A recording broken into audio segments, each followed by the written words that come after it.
పునాది వేసింది పూర్తి చేసేది నేనే. వెలిగొండకు జులై నాటికి శ్రీశైలం నీళ్లు తెస్తాం. సీఎం చంద్రబాబు ప్రకటన. 436 కోట్లతో వెలిగొండ ఫీడర్ కాలువ ఆధునీకరణకు శ్రీకారం. 5 ఏళ్లలో వైకాపా ఖర్చు పెట్టింది 500 కోట్లు. ప్రాజెక్టు కట్టకుండానే జాతికి అంకితం అంటూ జగన్ దొంగ నాటకాల ధ్వజం.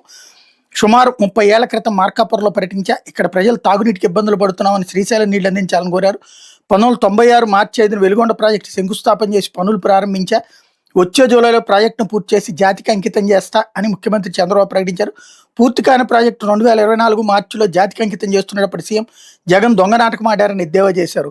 మార్కాపురం జిల్లా పెదడోర్నాల మండలం గంటవానిపల్లి సమీపంలో 436 కోట్లతో చేపట్టున్న వెలిగొండ ప్రాజెక్టు ఫీడర్ కాలువ ఆధునీకరణ పనులకు బుధవారం సీఎం శంకుస్థాపన చేశారు. అనంతరం సొరంగంలో జరుగుతున్న పనులు దృశ్య మాధ్యమం ద్వారా పరిశీలించి ఇంజనీర్లతో మాట్లాడారు. ప్రాజెక్టు పురోగతిని అధికారులను అడిగి తెలుసుకున్నారు. అనంతరం మార్కాపురంలో నిర్వహించిన బహిరంగ సభలో ప్రసంగించారన్నటువంటి వార్తని హైలైట్ చేశారు. ఇందులో 9,000 కోట్లు కావాలి. ఇప్పటిదాకా 5,455 కోట్లు ఖర్చు చేసాం.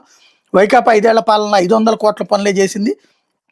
21 అక్టోబర్ 7 ఒంగోలులో జరిగిన సభలో జగన్ మాట్లాడుతూ 22 ఆగస్టు నెలాఖరు కల్లా వెలిగొండ పూర్తి చేస్తామని ప్రకటించి తర్వాత చేమకుర్తి మార్కాపురం బహిరంగ సభలో ఇదే ప్రాజెక్టు పూర్తి చేసేస్తున్నట్టు ప్రజలను మోసం చేశారన్నటువంటి పాయింట్ హైలైట్ చేశారు.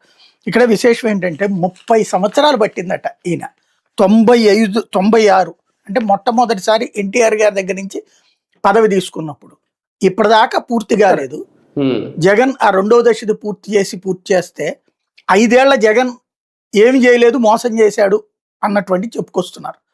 జనం ఏది నమ్ముతారు అంటే నిజాన్ని అబద్ధాన్ని అంటే గట్టిగా మాట్లాడే అబద్ధాన్నే నమ్ముతారు అన్నటువంటిది ఇలాంటి వార్తలతో స్పష్టమవుతుంటుంది. లేకపోతే జాబ్ మేళాలతో 1,00,000 ఉద్యోగాలు, 22 క్లస్టర్ల ద్వారా పరిశ్రమల విస్తరణ